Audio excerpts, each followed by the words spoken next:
Bonjour à tous, j'espère que vous allez bien. On va faire ensemble votre tirage qui va concerner l'événement planétaire donc de Bélier qui entre en Mercure. Donc ça va donner lieu à des débats passionnés, donc des échanges également passionnants, des débats et des échanges passionnants. Des personnes qui vont vouloir se déplacer vers peut-être des lieux plus naturels, plus authentiques, hein, ça peut être également ceci. Les personnes qui auront du mal avec Mercure en Bélier, qu'est-ce qui se passe?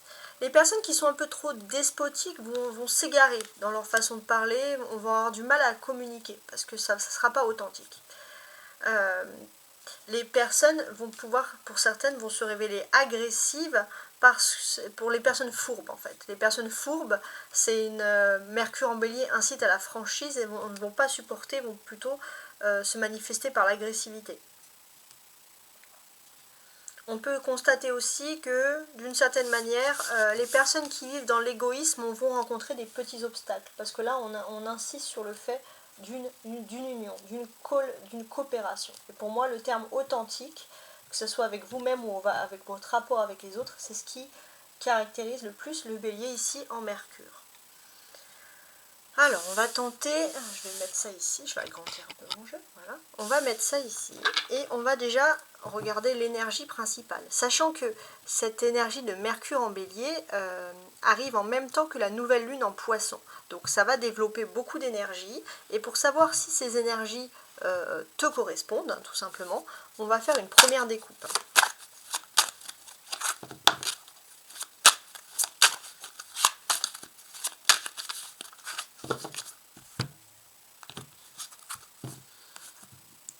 Neuf de coupe, ok, et 4 de bâton.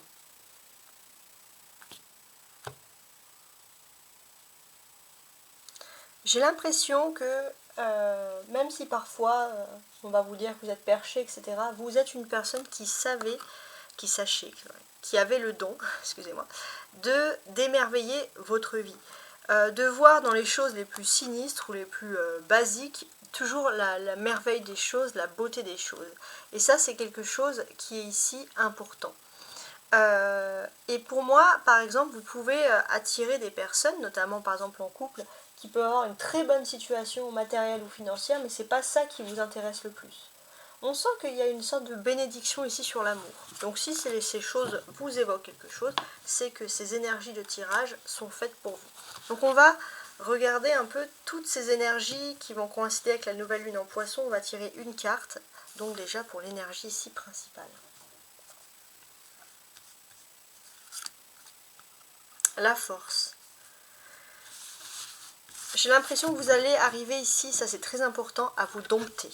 À dompter votre force intérieure, à apprendre à vous aimer, à vous canaliser, ça c'est très important.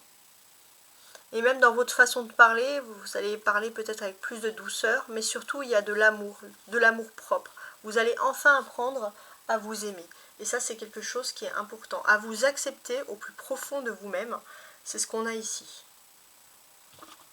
Alors, on va voir maintenant au niveau de l'amour, votre hôte, comment votre hôte va communiquer avec vous. En fait, votre hôte, c'est pas forcément la personne à qui vous pensez le plus, hein, mais c'est la personne qui vous est destinée.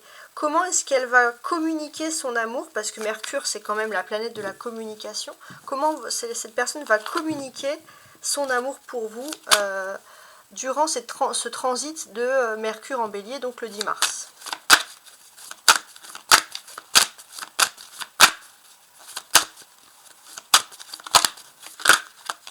J'ai une carte qui s'est retournée. Le futur. Bon, cette personne pense au futur. Ok. Et cette personne t'a toujours imaginé dans le futur. Alors, on va voir plus de messages. Hein.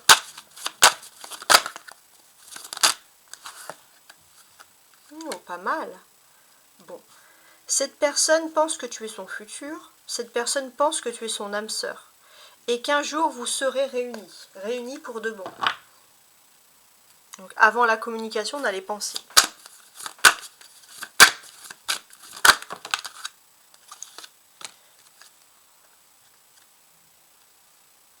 Ouais.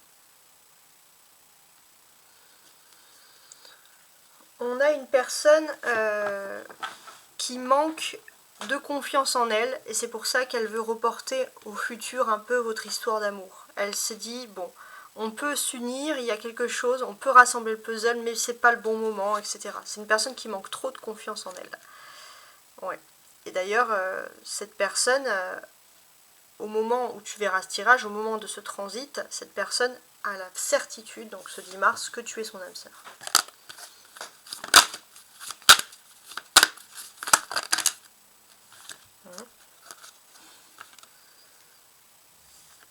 Donc c'est vrai que cette personne a énormément de choses en tête, mais elle essaye de recoller tous les morceaux entre toi, elle pense tout le temps à toi, cette personne. Il est même possible que cette personne, c'est une âme sœur amitié, c'est une très jolie histoire. Des histoires qui durent.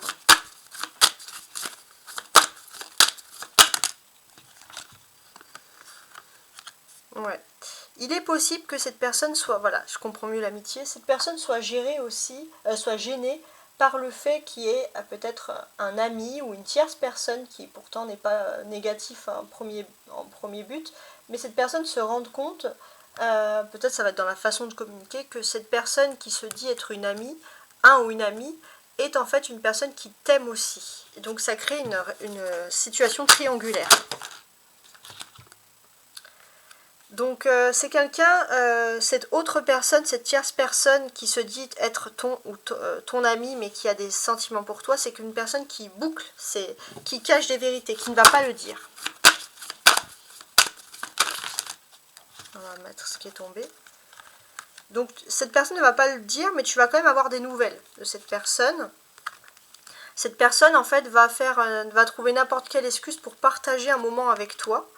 Donc il y a une hésitation et une évolution. C'est une personne qui a hésité pendant longtemps, tu as pu rester pendant des moments, un bon moment sans nouvelles de cette personne, et cette personne va finalement en venir à la conclusion que elle doit évoluer avec toi. Et c'est pour ça que ton autre cogite énormément. La personne qui est ton âme sœur cogite énormément parce que la personne pense ici à une rivalité.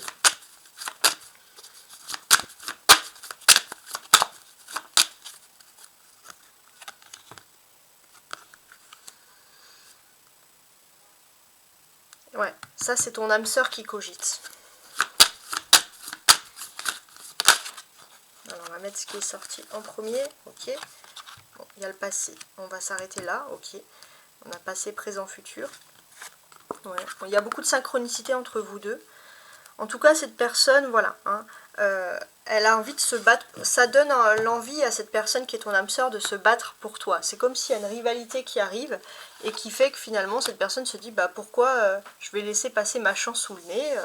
Il suffit par exemple une personne ne vous accorde pas beaucoup d'importance parce qu'elle est prise dans quelque chose et puis d'un coup elle se rend compte qu'il y a quelqu'un d'autre qui voit en vous des jolies compétences, de l'amour, etc. Et d'un coup qui se dit bah pourquoi pas, et là d'un coup il y a une prise de conscience. Mais j'ai pas l'impression qu'il y aura beaucoup de paroles, mais ça va être des messages très flagrants, on va dire, au niveau de l'amour. On a passé, présent, futur. Donc, ok, et le futur, on n'a rien d'autre. Donc en fait, ce qu'il faut retenir, c'est que ton autre manque de confiance en toi. Manque de confiance en elle, pardon. Mais pour moi, il y a une notion de recoller les morceaux, l'âme sœur. Cette personne a envie de vivre une belle relation d'âme sœur avec toi, cette personne a envie de recoller les morceaux, mais pour ça, il faut que cette personne recolle les morceaux avec elle dans sa propre vie. Ça, c'est la personne qui t'est destinée. On va continuer avec ce tarot de Marseille, le tarot de Marseille majeur, pour regarder les événements majeurs de la vie, donc avec Mercure, voilà, en bélier.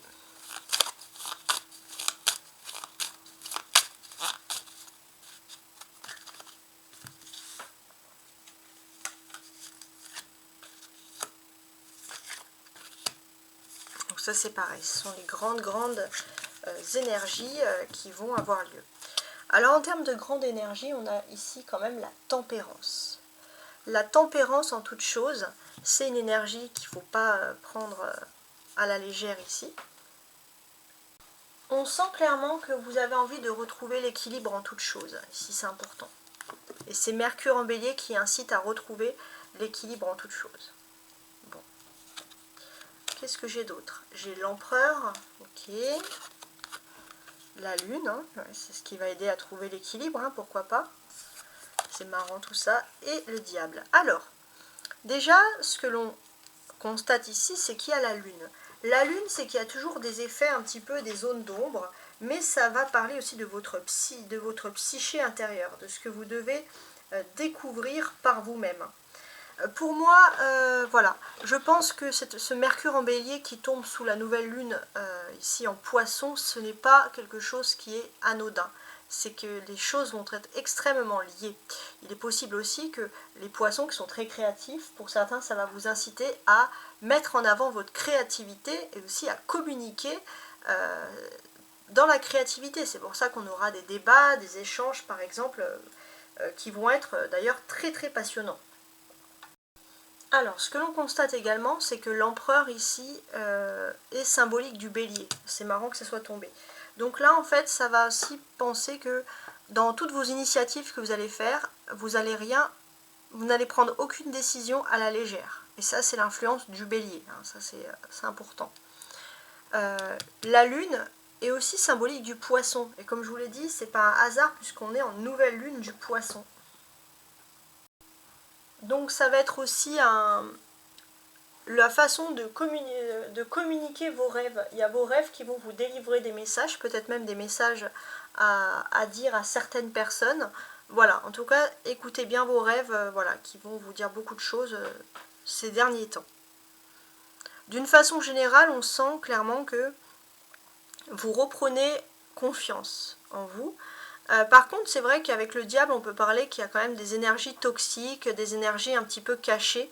Et ce qui est important, c'est que l'empereur, il fait dos à ces énergies toxiques et cachées. On sort des superstitions et on se tourne vers la clarté, vers le sérieux, vers l'objectif. Ça, c'est important. On sent que, voilà. Alors, il est possible aussi qu'on aura du mal à communiquer aussi ses émotions. Parce qu'on a peur que ça soit mal perçu, mais on sent quand même qu'il y a quand même cette belle énergie de réussite. On laisse derrière soi un petit peu ce qui est négatif, on s'éloigne, on reprend notre instinct de liberté, donc on s'éloigne des chaînes du toxique, on reprend notre liberté psychique et spirituelle avec soi, on reprend confiance en soi, et c'est là que au niveau communication, au niveau des énergies, il y aura beaucoup de prise de confiance en soi. Voilà. Donc c'est quand même des très très jolis tirages. Hein. J'espère en tout cas que ce message vous apportera quelque chose de positif pour vous, vous aidera à mieux communiquer, à mieux comprendre la communication de votre âme sœur également. Et je vous souhaite une très très belle lunaison et un beau transit planétaire. Au revoir.